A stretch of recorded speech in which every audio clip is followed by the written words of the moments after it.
Adam, another slender away defeat. There's not much in these games, but you come out on the wrong side again. Yeah, I think my interview now is going to be the same as majority of the season. Another game where we've made 2 mistakes, our keeper's not made 1 save, and we've lost 2-1. We started off really well. I thought we carried on where we left off from Tuesday night.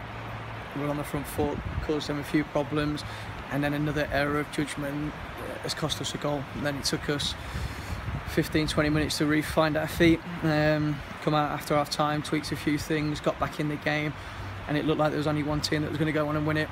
And then another defensive error has cost us the second goal, and it is so frustrating at the minute, because I think there's part of me that would like to turn around and say, do you know what, we're just a really bad team. That'd be easier for me to accept, because it's at the minute it's frustrating, because we've got some very, very good players. We're putting in games half of the game, 3/4 of the game, decent performances, and shooting ourselves in the foot, and it's ridiculously frustrating at the minute. I was going to say, was there a hangover from what happened on Tuesday? But the way you started those 5 or 6 minutes, you were really on the front foot. I think I said before in the press to the radio that I've been involved in hundreds and hundreds and hundreds of these games where you're coming off the back of a big occasion. In terms of Tuesday night was a big occasion for us. There was a lot of energy physically that went into it, more emotionally that went into it. And we said to the boys Thursday that you have to shake that off, and this was always going to be a game that, because of Tuesday, we were going to have to go that extra yard mentally and physically. And at the vital times in the game today, we just didn't do that. We switched off, and I'm not making any excuses that Tuesday was carried into today. It would have played a factor in it, but we knew that, and we were prepared for that, and we spoke about that Thursday, we spoke about that before the game today, so that's not an excuse.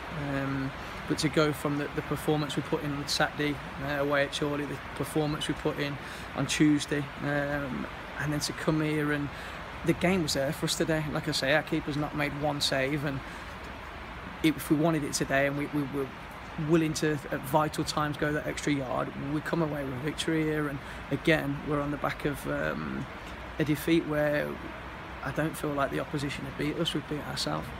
You had 2 debutants today, whom you brought in yesterday, one at left back, one at up front. How do you feel they fared? It's obviously tough for him. Morgan hasn't trained with us, he only joined yesterday.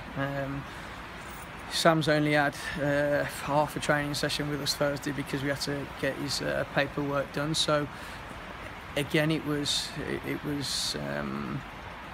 new faces into the group, but faces that we need. Obviously, with Jan being out, we've been looking for somebody that can give us a little bit more impetus going forward.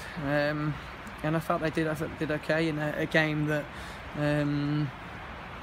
like I say, it was there for us if we wanted it. Sam needs games. Sam needs to get his fitness levels up. Morgan's a hell of a talent. He's thought of very highly at Peterborough, and somebody that we feel will add to us. But overall, really, really disappointing, and it's one of them now that it's going to be a tough week for everybody. There's going to be no option to be putting in extra time and work, because the league table doesn't look great, but it's up to us to turn that around. I think there's 2 ways you go about this. You go for you lie down and cry, and you accept what's happening, or you stand up and fight. And the good thing for me is I know that I've got good players, and I know that it's such fine lines at the minute. We're not getting battered by anybody. It's minor things that we need to sort out that results in quick change.